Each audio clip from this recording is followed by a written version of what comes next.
Quien les habla, Jesús Angulo, presentador de su programa Entérese, a nombre de toda la programación en español de WLRN, Canal 17, muy en especial de su productor ejecutivo Luis Díaz, de su director Alfonso Chicoy y de todos los presentadores. Le queremos desear a todos ustedes unas felices Pascuas, un próspero año nuevo y muchas gracias por dedicar su tiempo a vernos y a escucharnos.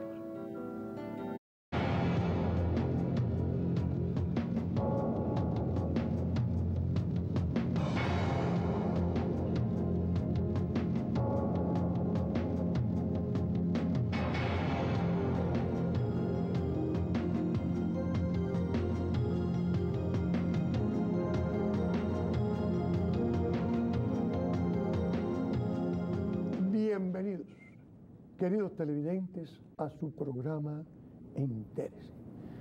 Les pido por favor que pongan mucha atención a nuestro programa de hoy. ¿Y por qué? Porque vamos a tratar un tema de suma importancia. Las enfermedades cardiovasculares y en especial la hipertensión. Ustedes saben perfectamente que la muerte número uno, la causa de muerte número uno, no solo en Estados Unidos, en el mundo entero, es el corazón. ¿Y qué nos lleva a eso? Las enfermedades cardiovasculares. ¿Y qué nos lleva a las enfermedades cardiovasculares? La hipertensión. Y por eso es que hoy le hemos traído aquí a una especialista en hipertensión cardiovascular. Tenemos con nosotros a la doctora María Carolina Delgado Lelievre. ¿Correcto, doctora? ¿Lelievre? Sí, Lelievre. Bienvenida a nuestro programa. Ay, encantada, Jesús. ¿Quién es la doctora? Yo sé que usted ha estado aquí, porque ha estado aquí con Vilma, que es una compañera nuestra, una colega, pero conmigo es primera vez. Es verdad. Y quiero que ese público conozca quién es la doctora María Carolina Delgado Lelievre. Bueno, yo soy una doctora con posgrado en hipertensión arterial y medicina cardiovascular. Soy médico internista. Me formé inicialmente en Venezuela, pero luego estuve más de 10 años en la Universidad de Michigan. Ahí estuve primero como fellow en hipertensión, pero después estuve formando parte de la facultad de medicina cardiovascular por más de 10 años. Y durante la trayectoria de mi vida académica me he dedicado no solamente a la parte clínica, sino a investigar por qué nos enfermamos, por qué nos morimos de enfermedades cardiovasculares. Y quizás lo más importante es qué podemos hacer para que esa familia, esos niños que luego van a ser adultos, ¿verdad?, puedan conocer el riesgo que tienen de desarrollar hipertensión arterial, pero también saber dónde están ubicados desde el punto de vista de riesgo y qué se puede hacer. Porque lamentablemente, como lo estabas diciendo tú, 1 de cada 3 aquí en los Estados Unidos, ¿verdad?, tenemos hipertensión arterial y nos vamos a morir de enfermedad cardiovascular. 1 de cada 3, señores, va a morir de enfermedad cardiovascular. Entonces, estamos hablando de es la primera causa de muerte y es paradójico porque a veces pensamos, oye, y en los países pobres donde no se come bien, donde uno piensa que la mayoría va a morir de hambre o de las condiciones bien paupérrimas del medio, resulta que sí, también se mueren de enfermedad cardiovascular, pero quizás, que es lo que es la educación y lo que yo quiero transmitir a todos, es que hay un factor que da ese riesgo a la mayoría de la población y es la hipertensión arterial. No la mayoría, pero mucha gente, aún sabiendo que tiene o no tiene hipertensión arterial, lo toman como un poquito a la ligera porque la presión no da síntomas, porque a veces me tomo las pastillas si sube y si no sube como que la dejo tranquila, o ese concepto que tiene también la población, oye, yo no soy hipertenso, a mí solamente me sube la presión cuando estoy angustiado o me siento preocupado. Resulta que la respuesta vascular a las presiones de la sangre es algo inédito de cada paciente Y la hipertensión es hipertensión arterial. Entonces, tratar de que entiendan, y no solamente en el adulto. Cuando tú tienes una familia formada, mamá, papá, hijos, y la mamá y el papá están entre los 30 y 40 años, y ya los padres de esa pareja tienen hipertensión, ya uno puede decirle a ese núcleo familiar, mira, este es el riesgo, no solamente genético, hay un riesgo de medio, pero también hay un riesgo de lo que tú haces. Entonces tú puedes educar. No, es que mi presión es normal. Bueno, quizás sea normal para ti, pero ya tienes niveles de prehipertensión. Y ya ese niñito que está sentado en la mesa comiendo, esa criatura ya empieza desde edades muy tempranas a mostrar señales de que la respuesta de sus vasitos, que es lo que es la presión, es anormal. Entonces es una historia natural que crece dentro de la familia. Y si educamos a la población, ellos van a hacer, oh, tengo hipertensión, no tengo, pero a lo mejor lo voy a desarrollar porque mi mamá y mi papá también fueron hipertensos. Ya eso es una enseñanza enorme y puede afectar, ¿verdad?, el impacto de la enfermedad cardiovascular en una población cuando conocemos cuál es el problema. O sea, aunque ese es el tema principal es yo me gustaría que primero habláramos en líneas generales las enfermedades cardiovasculares.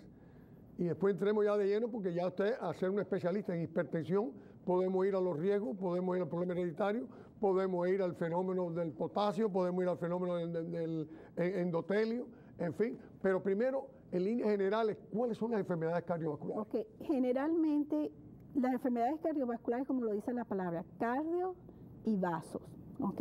Hablamos en general del corazón y la historia natural de las enfermedades cardíacas que después nos causan la muerte, son lesiones de los vasitos, de las arterias, que es cuando tú sabes, oh, me dio un infarto. ¿Por qué? Porque se me tapó la arteria. Eso es lo que llamamos la enfermedad isquémica o la enfermedad coronaria.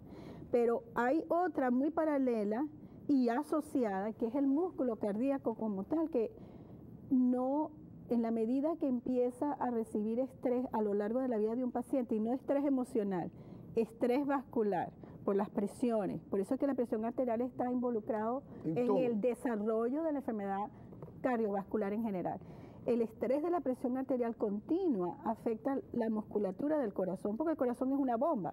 Y él está contrayéndose contra una presión también que viene poniendo resistencia de los vasos sanguíneos. El corazón contrae y mientras más presión hay aquí distal al corazón, más esfuerzo tiene que hacer el corazón de latir y de contraerse. Eso se llama hipertrofia, que es lo que normalmente el hipertenso, ¿por qué vuelvo a mencionar hipertensión? Porque es no casi imposible, pero el 99% de los pacientes con infarto, con insuficiencia cardíaca, con engrosamiento de las paredes del corazón, con enfermedad cerebrovascular, con enfermedad periférica, que es cuando se le tapan las arterias de aquí de las piernas, son hipertensos, que no lo sabían hasta que vienen al hospital con un infarto. Pero volviendo al corazón, entonces el corazón o se tapan las arterias o la masa muscular no funciona bien, y también está el otro grupo, que era el que me mencionabas tú, muy relacionado, que es que el corazón, que cuando tú te lo sientes, se lo sienten los niños, la mamá y el papá, late con una frecuencia y una cadencia muy constante, empieza a latir un poquito loco. Y es lo que llamamos, en algunos casos, el paciente dice, tengo palpitaciones, y después ellos le pueden poner nombres. Sufro de arritmia, sufro de fibrilación auricular. Generalmente las alteraciones del ritmo cardíaco, que es como el corazón late, también está relacionado en cierta forma con isquemia. ¿Por qué? Porque isquemia quiere decir una falta de oxigenación normal que debería estar en los vasos. Y entonces el ritmo cardíaco se puede alterar por la manera como los cablecitos que mandan esas señales al corazón funcionan. Pero está relacionado todo, desde el punto de vista cardíaco, con la oxigenación, con la isquemia y por supuesto con la hipertensión arterial. Es que entonces la hipertensión es todo, la causa de todo. Es el factor de riesgo. Estamos hablando, la Organización Mundial de la Salud, por ejemplo, en el 2013, nombró el año 2013 el año mundial de la hipertensión arterial, la Organización Mundial de Salud, para crear awareness, o sea, que la gente, la población en el mundo se dé cuenta no solamente del impacto de la hipertensión arterial, de cómo afecta el desarrollo de enfermedades cardiovasculares y cómo impacta la mortalidad de la población mundial en general. Y lo que siempre se nos olvida, que digo yo a todo el mundo, cuando una persona entra a un hospital y le da un infarto y se muere, se murió, ¿verdad? Esa persona dejó de existir. ¿Qué pasa cuando le da un infarto y queda en rehabilitación? Pierde trabajo, dura 6 meses sin trabajar. El paciente con el stroke, con el ACV, el accidente cerebrovascular, se murió. El problema es que la gran mayoría de la gente, sobre todo aquí en Estados Unidos, no se va a morir de inmediato, pero va a crear problemas familiares, problemas en el trabajo, va a perder días de trabajo. Esto es solamente para mencionar que la hipertensión arterial en los Estados Unidos involucra un gasto bruto extraordinario. Es un problema familiar, afecta a la familia en unas condiciones tremendas. Pero cuando viene un stroke, en que la persona se ve arriba de una cama y todavía cuando puede moverse puede ir a una rehabilitación, pero ¿y cuando no se puede mover? Afecta la dinámica familiar, pero estoy hablando en el sentido global. Los países, y especialmente Estados Unidos, los países con gran cantidad de gran capacidad de adquisición económica, encuentran en el manejo de la hipertensión, que hasta el sol de hoy es errático porque hay pautas, pero no todos los pacientes se comportan igual. Entonces no vamos a conseguir que no solamente aquí, sino en cualquier parte del mundo, aunque el paciente es hipertenso, el control de la presión arterial es difícil, porque de verdad es un problema. Entonces hay un costo económico inherente, familiar, de la ciudad, de la comunidad y del país, extraordinario. Pero no todo el mundo padece de presión arterial, si no estaremos locos. No todo el mundo, pero oye bien, somos 66 millones de hipertensos en los Estados Unidos. En 300 millones de habitantes, 300 y pico millones de habitantes. 1 de cada 3 va a desarrollar hipertensión. ¿A qué usted le llama hipertenso? ¿Quién es un hipertenso? Hipertensión arterial es aquel sujeto, aquella persona que comienza a mostrar presiones. Cuando tú mides la presión arterial, mides 2 valores, que es lo que la gente conoce: el alto y el bajo, que realmente es la presión arterial sistólica y la diastólica. La sistólica, cuando ya tiene un número mayor o igual al 140, que es lo que se debe grabar a la población, 140 es lo top. El máximo. Es el máximo. Ya se considera el paciente hipertenso. Si no importa la edad, perdón, lo voy a interrumpir porque en este momento nos están poniendo una atención tremenda y cada detalle que usted diga, siendo un especialista, para ello es fundamental. Sí. Es Dios la que le está hablando, bueno, salvando la distancia. Entonces, el problema es el siguiente: cuando usted dice 140, ya desde un joven o una persona mayor como yo, que se supone que 140 sea. Ya vamos a ir con relación a la edad. Vamos. Porque en general 140 o el número chiquito que le dicen, oye, la mínima, que uno escucha a la gente hablando, oye, la mínima la tengo en 70. Bueno, la mínima cuando es 90 o más es hipertensión. Los 2 números no tienen que estar elevados. El paciente puede tener 120 de la máxima o sistólica, pero tiene 90 de diastólica o la mínima, ya eso lo hace hipertenso. ¿Entiendes? Es uno de los 2 números. Hay algo que se llama la condición de prehipertensión arterial.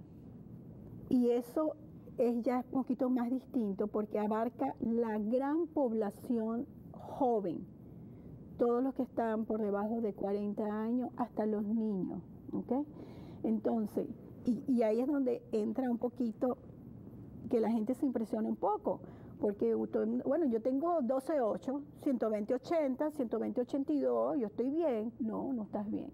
¿Por qué? Porque se considera que es prehipertensión. 120.80, que toda la vida ese público que está viendo esto y yo tenemos la idea que es lo normal. No. Lo ideal es tener 120.80. Sí. Ya por encima de 120/80, ya el médico que está viendo al paciente o al grupo familiar tiene que por lo menos decirle, oye, tienes prehipertensión. Eso se traduce a qué? A que la manera como los vasos sanguíneos en esta población joven, porque a veces estamos hablando de niños de 10 años, de 9 años o de 15, ya están teniendo problemas de respuesta. Cuando tú tienes una presión de 120/80, tú no le vas a dar medicamento, entre comillas. Es un conocimiento de que en ese momento la persona y los familiares, porque generalmente ocurre en población joven, tiene que hacer y tomar medidas para prevenir que se desarrolle la hipertensión arterial como tal. De 120/80 a los 10 años, a 140/90 a los 50, 45 años, ya han pasado 30 años de una enfermedad cardiovascular que va aumentando en el tiempo de manera progresiva, si tú no haces nada.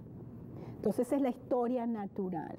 Y es lo que yo le digo a mis pacientes. Viene un paciente por la emergencia con un infarto a los 45, 48 años y tú no sufrías de nada, ¿no? Ahora es cuando me entero que tengo hipertensión. Es lo primero que ellos dicen, pues lamentablemente. Exacto. Y yo le digo, no. Tu enfermedad arteriosclerótica, tu enfermedad vascular comenzó en la infancia.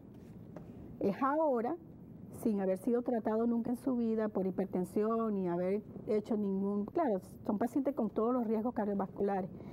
No haber hecho nada para prevenir el desarrollo de la hipertensión arterial, el paciente debuta a los 45, 50 años, sobre todo el sexo masculino, aunque es por igual por la mujer, debuta con un infarto.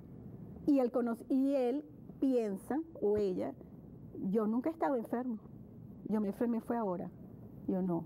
Esa es la equivocación. La equivocación extraordinaria, porque la enfermedad vascular, la enfermedad arteriosclerótica, que es como se ponen, los vasitos se van llenando y se van endureciendo y se van llenando de grasa, es una historia continua en el tiempo, no ocurre de un día para otro o de un año para otro, ocurre en décadas. Un niño de 10 años, ¿qué presión debe tener? Un niño de 10 años tiene, bueno, empezando vamos a poner el límite, no debe tener más de 120, no debe llegar nunca a 120/80. Entonces, ¿a qué debe llegar? No, ellos tienen que estar 110/70, 90/70, 80/70. El límite inferior realmente no es importante, porque la manera como el niño o el mismo adulto responde a la presión arterial sin síntomas está bien. Hay personas que andan caminando por ahí de cualquier edad y tienen una presión de 90/40, 90/50. ¿Es posible eso, 90/60? Es posible en pacientes que son sanos, ¿ok? 90, sin embargo, yo he visto personas que no tengo 90/60, se asustan porque tienen muy baja la presión alta. ¿A cuánto puede bajar la alta? No, déjame explicar. No, porque ya me ha creado preocupación. Te voy a despreocuparte. Fíjate los términos. Una persona sana, una persona joven que no tiene hipertensión, que no está tomando medicamentos de ningún tipo, puede caminar por cualquier lado con una presión de 90/60. ¿Por qué? Porque esa es su presión. Y es, al contrario, es una presión baja, pero que favorable para ella, porque no tiene síntomas o para él. ¿Qué pasa con Jesús Angulo o con o Pedro José, que está tomando medicinas para la presión y que se mezcla una con la otra, o que el cardiólogo le mandó 2 y el primario le mandó otra y también le metieron diurético?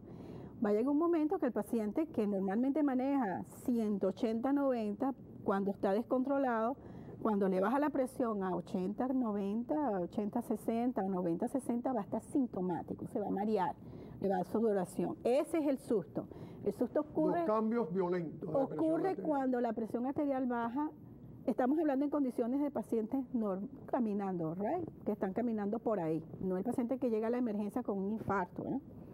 Pero es más asociado a veces a la mezcla de medicamentos. Hay algo que me llamó la atención, porque hay tanto sobre eso, que yo le pudiera presentar ahora qué cosa es el infarto, qué cosa es una angina, cómo se produce. Pero es que hay dos cosas que usted me habló antes de llegar aquí al programa, que a pesar de que llevo 27 años aquí en este canal y he traído aquí en 27 años, fíjense, no menos de 200 médicos. La hipertensión se ha tratado no menos de 20 o 30 veces. Usted está llegando a unas especificaciones en la presión que, le soy franco, no la había tenido. Y me habló de algo que jamás lo he tocado aquí, la participación del potasio y del endotelio en todo este engranaje de la presión y cómo nos afecta para las enfermedades cardiovasculares. ¿Qué son ellos y cómo afectan? Bueno, aquí todos comemos bananos, ¿verdad? O cambur, dependiendo de la nacionalidad, como le llamamos a la fruta. El potasio, que todo el mundo sabe y conoce que es potasio, es un mineral, está en casi todos los alimentos, ¿ok?, que comemos. Pero desde el punto de vista de nosotros como cuerpo, es el elemento más importante dentro de las células, pues está contenido dentro de las células en cantidades grandes. Cuando tú te preguntas a ti mismo, ¿cuál es mi potasio?, te van a dar el potasio que normalmente medimos en sangre, que es el potasio que está fuera de la célula, que es el que la gente conoce como 4, 5, 3, tengo bajo el potasio en 2.9, no. Yo estoy hablando del potasio contenido dentro de la célula. Ese potasio igual está dentro de todas las células del cuerpo, pero desde el punto de vista cardiovascular nos importa el contenido del potasio dentro de la masa del corazón, las células que se contraen, de todas las arterias, ¿ok? Las células del riñón, por ejemplo, las células del cerebro.